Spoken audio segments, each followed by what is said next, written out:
көріп отырмайын, директор менің сенім хатым жоқ депті, сіз мені өткізді ме сенім хатты? Бір сенім хатты өткенде беріп кетірем. Иә. Директор айтты, сенім хат деген жоқ депті.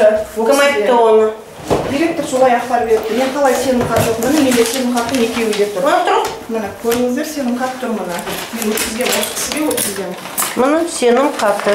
Міне мынау оригиналы менің қолымдағысы. Сынып жетекшінің қолында біреу тұр, менде біреу. Мынау менде оригиналы. Мына оригиналы. Біз директор алу ешқандай оның несі жоқ. Жоқ, директор алудың құқы жоқ, бірақ директор в курсе ғой, что сізде бар. Конечно, да, конечно. Вот у меня бұл кісі маған осындай нәрселерді әкеп беріңіз дейді. Ақыры, андай мамасы сіздің атыңыздан өкіл болғаннан кейін, мен бұл кісінің айтқан нәрсесін бәрін орындадым, әкеп берем осы сізге. Мысалы, бұдан 3 жыл бұрында алдым, әкеп өткізем. Бізде 3 жыл сайын әкеп береді, біткен күннен через день или тот же день бізге осындай доверенность әкеп береді нотариустан. Мына. Мен спасхалушы отдел кадр жауапты орта мектептің. Жанадел Вазаурема. Рахмет. Ага. Сол күні Ибраимға Нұргүлге қолына берді. Сол күні бердім Ибраимға қолына. Заурем Атабаевна, 4 часа я получила доверенность от родителей. 500 теңгеден жинап атқан жоқпыз депті, менің балама қол қойдыртып алған, олар қайтадан қол қойдыртып қайтарған ол ақшаны. Ну, тұрғын енді жинаваса, на какие деньги они будут, мысалы, делать ремонт, если аталар жинап бермесе. Абылайынша мектептерге, мысалы, ақша аударылған жоқ әлі ремонтқа. Неге біздің кабинеттер, міне 2 жыл болды мен мектеп кабинеттің әлі ремонт жүргізген жоқ, мысалы. Былтырда ремонт болған жоқ. Мен осыны айтам деп, мен былтыр, мысалы, жұмыстан болып кеткенмен, заңсыз мен жұмыстан болып жерді. Директор ма? Иә. 4 декабрь күні соттасып, 4 сотқа қатысып, мен осы 4 декабрь күні жұмысыма қайтадан келдім мен осыған мысалы. Осыны айтамын деп, баламның гуманитарный помощын айтамын деп мен қуылдым. Мысалы, мен мектептің жаңа несі проблемасын көтерем деп, Фейсбуктан, мысалы, мен Фейсбуктың блогерімін, Жанадел Вазауремін, мысалы. Сонымен, мысалы, сол ар жазасын сен көп деп, заңсыз жұмыс істейсің сен деп, маған документтерді бермейсің ата-аналарға заңсыз. Справкасыз деп, маған сөйтіп мен жұмыстан шығарып жеп, мысалы. Айта берсем... Жаңғырған ауданында оқу бөлімі біле ма? Нені біледі ма? Осы мәселені, ақша жинау мәселесін, осындай мәселелер... Өте керемет біледі, бәрі біледі бұны. Мысалы, мен берген жоқпын мен. Неге мен беремін мен? Потому что мен мектепте біліп отырмын, ақша қашан аударылатын, қанша аударылатын мен мысалы біліп отырмын мен. Кәсіподаққа қанша сом аударылатын мен бәрін біліп отырмын мен. Сол үшін мен қуып кеттім жұмысқа. Қайтадан 24 январьда мен жұмысқа қайтадан орналастым. 2017 жыл ма? 23 тамызда 2017 мен жұмыс жаңа мектеп директорының атқарушы Аринов совхоз сол босатты мені. Содан кейін 4 декабрь күні мен Жаңақорған ауданы сотымен қайтадан орналастым. 1 февраль күні апелляционный сотқа барып қайтадан неғып келдім. Жеңіп келдім, иә. Сонымен келдім мен. Осындай мәселелерді көтеремін деп, мен жұмыстан қуылып кеткен адаммын. А енді бізді өтірік шығып жатыр. А енді өтірік шығып жатыр, потому что кеше өтірік шығып жатыр біздің арада уже.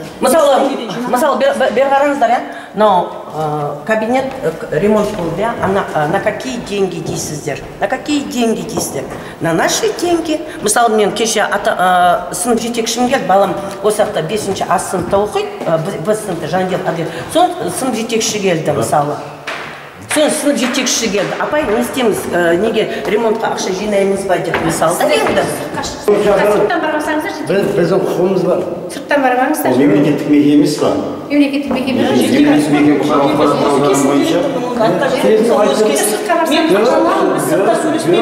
құқым бар, балам осы жерде оқиды. Пусть келсін атам. Шықсын деп айтсын да біз тұрып аламыз. Келсін. Келсін директорымыз. Сонда заңға айтқан адам кінәлі болады да, сонда олар... Естіп отырсыздар ғой, не айтып тұрған, естіп отырсыздар. Мен осындай әдеп кодексін білмейді директор, әдеп кодексін білмейді. Директор, вообще, заңсыздық орын алған. Егер бұл заңсыз жұмыстан мына кісі шығып кететін болса, неге қайтадан алады заңмен? Алмасын онда бұл кісіне де. заңсыз берді. Мысалы мен сотта айтты, мен бұл кісіні вообще кіргізбеймін деді. Мен де енді сот сұрағанда кіргізесіз ба? Жоқ, кіргізбеймін деді. Мен сот арқылы апарсам да кіргізесіз ба деді, кіргізбеймін деді бұны деді. Менде бір оқиға болды, бұл енді далекий, бұл енді ұзақ, енді бұл мен бір жағынан екі оқушыға бола мені жұмыстан қуып жерді, заңсыз жаңағы екі құжат бермеді, екі Россияға көшіп кеткен балдарын. Сол үшін сол бермеді деп мен солмен тағы да солмен қуылдым, мен бір-екі, солмен үшінші міндетті орындамаған үшін деп мен сөйтіне алдым. Саламатсыз. Сіздер камераны сенім хатын қандай сенім хат керек сізге? Мені көрсетемін сізге. Жаңа делада да бар сенім хат. Қай күн бердіңіз маған сенім хатты? Сенім хат мені қараңыз, сіз десе дұрыстап десе білмесеңіз мені қараңыз. Алдым. Жоқ, мынау, иә, енді мынаны қараңыз міне. 3 жылға, соңғы 3 жыл мерзімге, міне 2015 жылы июль айы 17-нің. Енді есептеңіз, 18-дің июль айына дейін әлі уақыты бар бұның. Мен мынаның оригиналын алып келем, мен просто жаңа қолыма міне сенім хат. Міне қараңыз. 2015 жыл. Неше жылға дейін қараңыз? Мендегі кешегі сенім хат. Мынау, мен просто мынаның уақытта жүріп қалған екендер. Мен сізге мама айтып едім,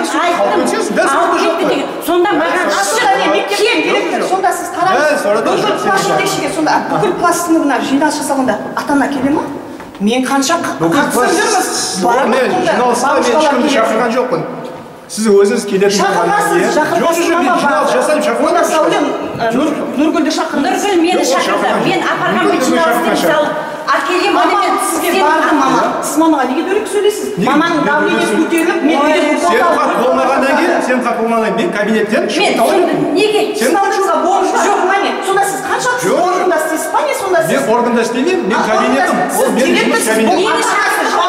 Жұмыс кабинеті. Бұнда сіз суицидке апардыңыз мен сөйлеп. Мен суицидке апардым. Мен қазір роводына көтеремін. Роводына көтеріп дело бар. Сіз бардыңыз менің үйіме, дұрыс па? Асыл өзі сіздің кінаңыз. Сіздің кінаңыз, сіз мен демеңіз. Сіздің кінаңыз. Әлімжан, сіз біліп алдыңызға мен барайында барған жоқ. Мені Нұргүл Асқарова сіздің алдыңызға сөйлеп алып барды. Далада тұрған жермен. Маған мен сіздің алдыңызға вообще мен кірем деген менде ой болған жоқ.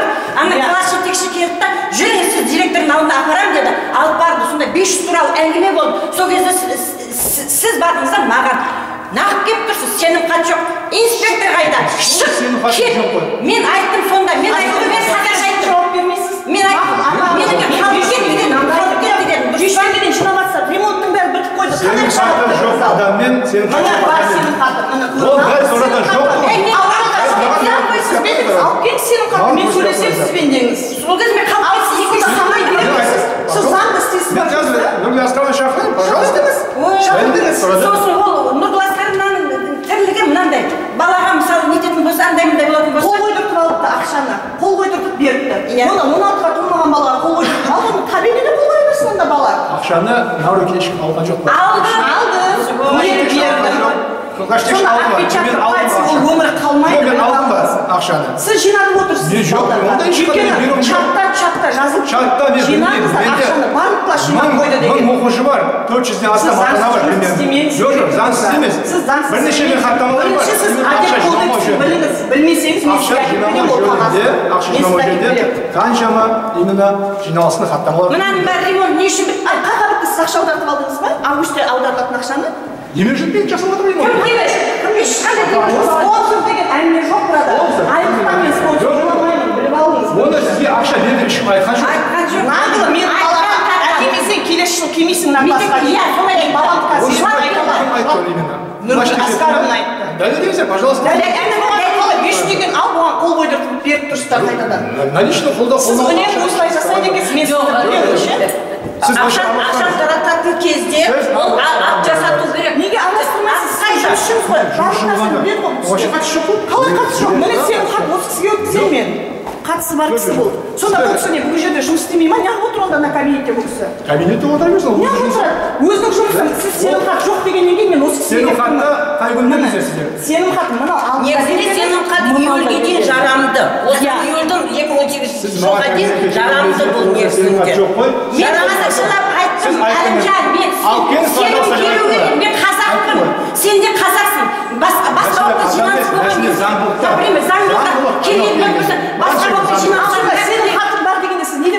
демекші едіңіз? Пожалуйста, сөйлесем ол кезде. Сонда сіз сенімхат болмаса ешқайда аттана бересіз.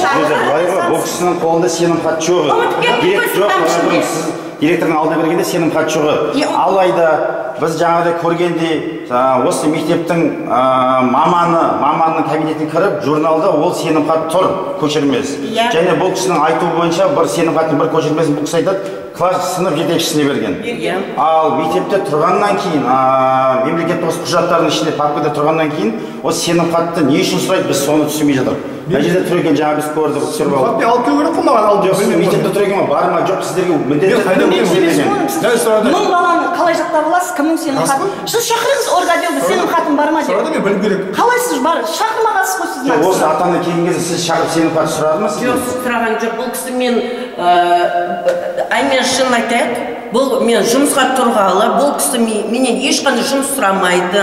Менің жұмысымды, жарт жұмысымды әр күнге завучтарға берген, завхозға берген, мысалы да енді не қалды, қандай міндетті қалды, соны орындап отыр мысалы. Бұл кісі мынандай ата-ана келіп отыр, мынандай сұрап отыр, мынандай құжат сұрап отыр деп мен кабинетке кіргізбейді бұл кісі. Мені көргізді келмейді уже соттан келгеннен кейін. Бұл кісі ешқандай мені көргіз келмейді, даже жұрттарға айтып жібереді. Жаңа Делван шақырып жіберіңдерші, келсін. Өстіп неғылады. А мысалы мені жиналыстарға да шақырмайды, ешқандай неғылмайды бұл кісі. Менде де видеокамераға түсіріңдер, Түсіре пожалуйста, хорошо. Жаңа Делванға байланысты енді ол бөлек әңгіме. Жоқ, осы сіз мамаңыздың жаңа папкасында өзі тізбектеген сенімхаттар бар екен, неге осы кісіден сұрамайсыз? Бұл кісі сіздің қарамағыңыздағы маман. Данный момент сонда именно келіп маған шум шығарғаннан кейін, енді мен оны айтатынмын ғой, менде 30-дан астам оқушы сенімхатпен мектепте оқиды. Мен әрқайсысын жатқа білмеймін, өйткені 1000 оқушы бар мектепте. Жатқа білмейсіз, неге сіз әдеп кодексін сақтап бұқсына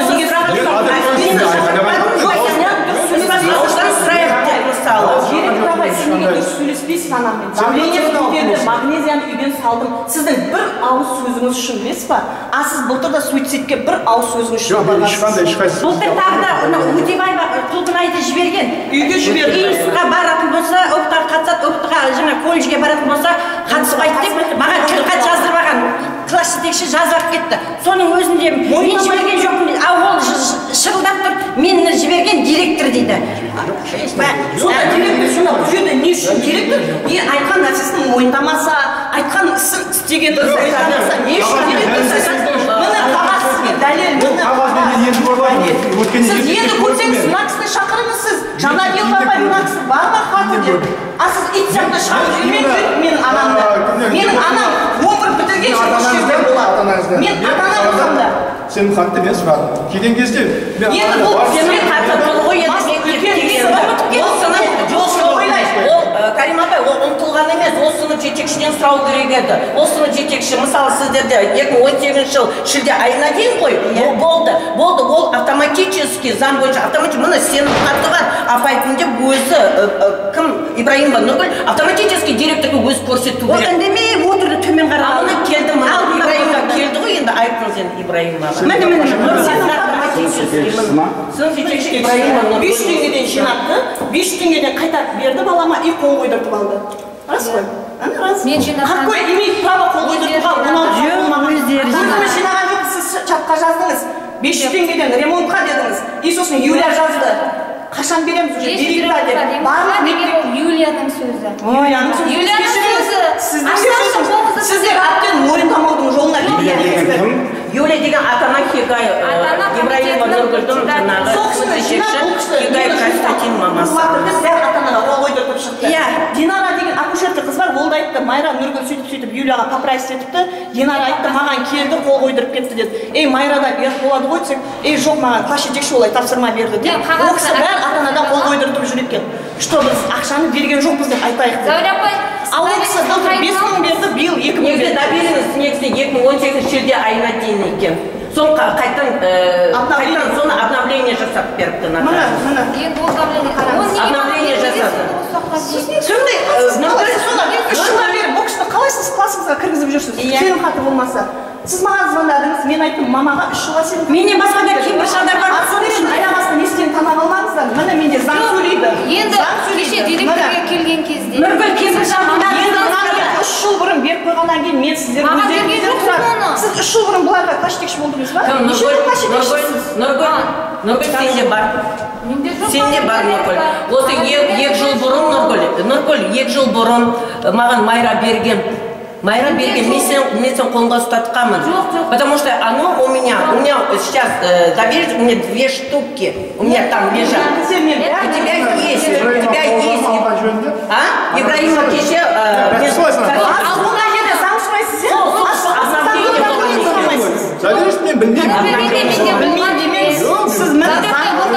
жерде былай ғой, сіз доверенностьтің бар екенін білмедіңіз бұл жерде. Алайда мына сіздің қызметкеріңіздің осы жерде енді мемлекеттік мектеп болғаннан кейін сіздің қызметкеріңіздің осы жерде жұмыс істейтінін білесіз ғой.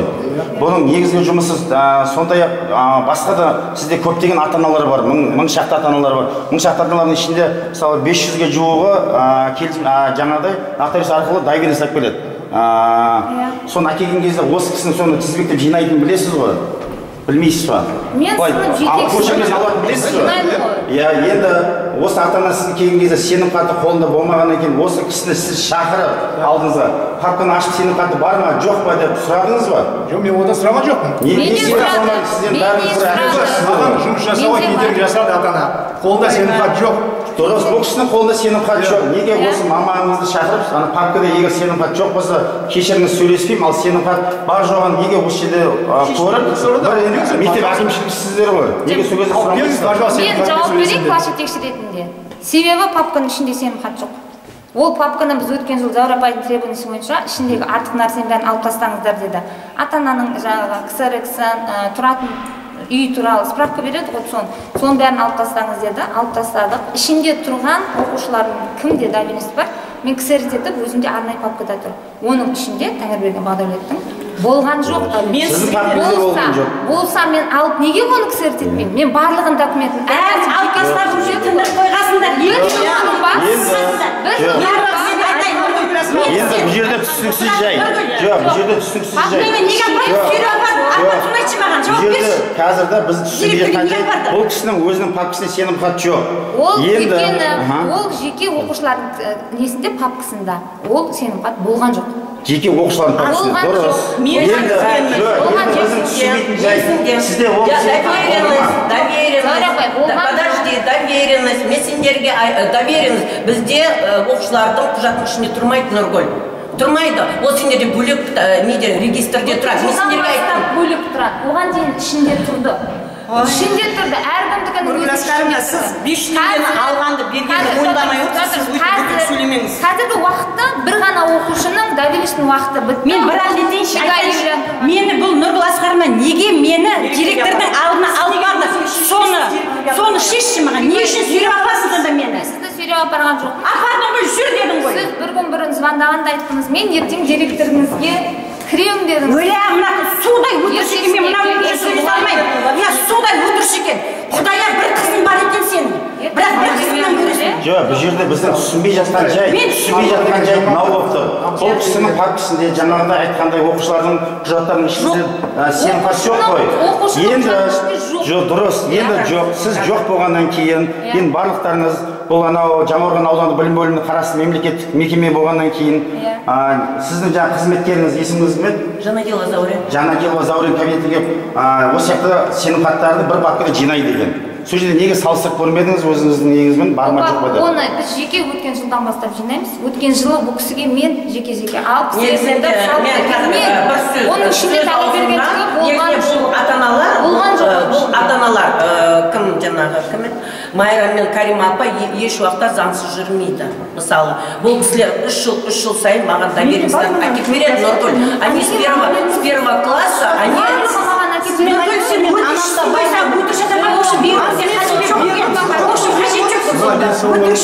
қолыма тиген 2018 жылы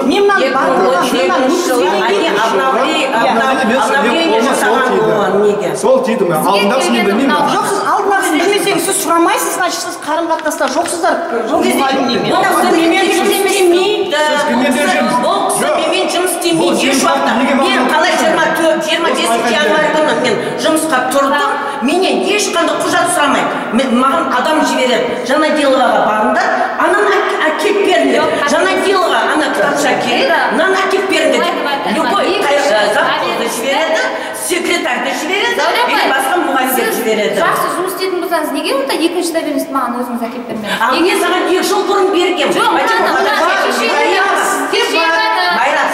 Ибраима, не будем брать. Ибраима, не будем брать. Сіз маған бердіңіз ба? Ибраима, не будем брать. Сіз маған бердіңіз ба? Соны айтыңызшы. Тоқташы, бердім.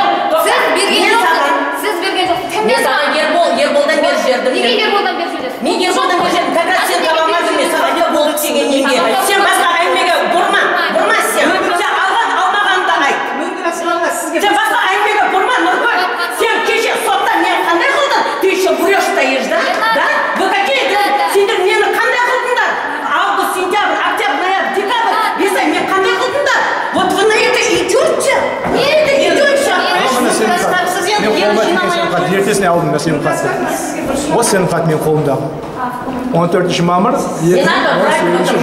Мынау жаңа жазылған бұйрықтары. Мен бұйрықтар беремін, жаз деп. Андай қатемен жазамын мысалы, қараңыздар. Не деп беремін одан кейін жұмысты? Не деп тапсырамын? Бастаушысының оқушысы дейді. Ермаханова, мен ата-анам. Бір рет бердім. Оятыңыз сөз бөлінді. Бір рет бердім мына жаз деп. Мынау бланк қой менде, есеппен тұрған бланк. Жазап, оқушы деп. Білдірет, маған өтініш жаз деймін, қайтадан біреуін бер деп. Қайтадан біреуін береді. Одан кейін мынаны береді екінші рет. Мынаны береді бланкты. Енді мынандай бұйрық жазған кезде міндетті түрде еңбек кодексінің бабын көрсету керек қой. Көрсетпейді. 30 жыл болды жұмыс жасап жатқанда. Іс жүргізуші болды. Мына кісі жазды. Мен одан кейін қандай жұмыс тапсырамын бұған? Былтыр жұмыстан шығарған, ол рас босатқан жұмыстан. Сот арқылы жеңіп шықты. Қайта бастайды. Енді оны өздерінде, өйткені сотқа ешқандай претензия қоя алмаймыз. Бірақ мынандай қағазда жазғаннан кейін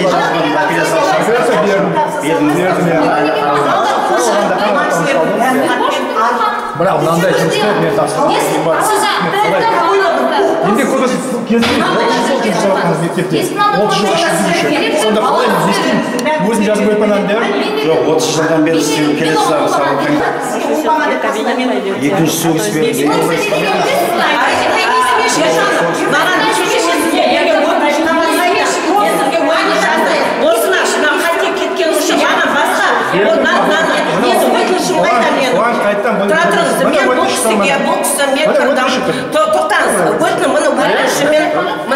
Өйткені мынада бүлдіріңіз.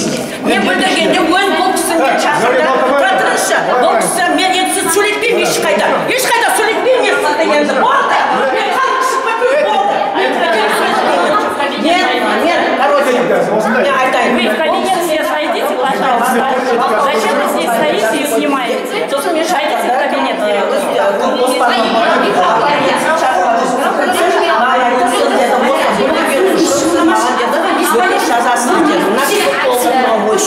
Осындай, бланк номер мен бір сөздер қателік кетіп қалғаннан кейін мен бұл кісіге өтініш жаздым. Осы кісі виза қойып маған келесі бланканы берді. Ол бланканы мен қазір таңда жазғаннан кейін бұл кісі ол бұйрықты маған бермей жатыр қолыма. Білмеймін не себептен бермей жатыр. Содан кейін мен айттым, ол заңды ма дедім, ол заңды деді. Мына сосын маған бұл кісі басқа бланка берді. Бұдан басқа. Басқа бланка берді маған. Мұны өтініші мен беріші. Мынау дұрыс емес тағы. Не көрсету керек? Мен сіз айтпайсыз ба енді маған? Жазатын сіз ғана. Сіз неге бұқтырмайсыз оны? Жоқ, сіз неге бұқтырмайсыз оны? Неге бұқтырмайсыз сен оны? Сен басқа мәселені шешсең жақтағы. Ой, кеген.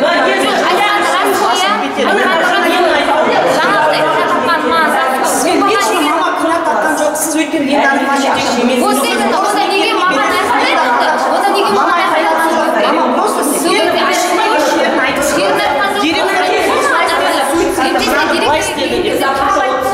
бүкіл ата-аналардың қалтасынан мына класстардың бәрі сынып жетекші ақша жинап ремонттап есік бәрі жауып кетті. Мінекей. Қазір мектепте екі уборщица ремонт жасап жатыр. Үстінде жаңағы оларға ремонт жасаса ақша бермейді. Ремонт жасағанша сол үшін өздері жалдап, өздері істетіп жатыр. Әр көшеден 20 теңгеден істетіп жатыр. Мына наша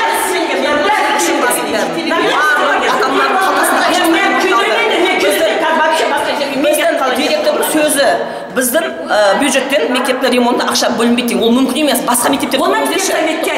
Басқа мектептерді көріңізші.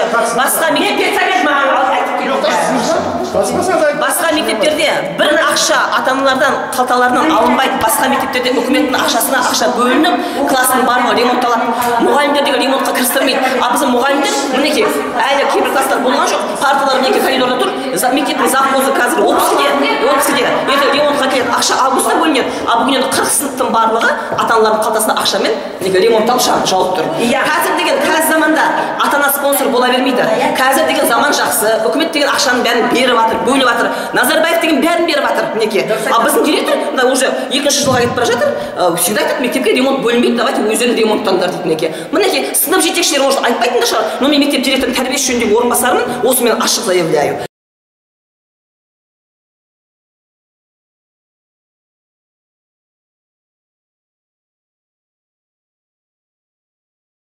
Теңгеден әкелмесеңдер, келесі жылы 8-ші классқа келмей-ақ қойыңдар депті.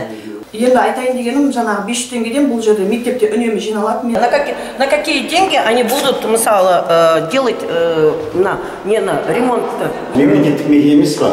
Мемлекеттік мекеме. Нұргүл Асқарова шақырайын, пожалуйста. Мен қалай 20-10 январьдан мен жұмысқа тұрдым.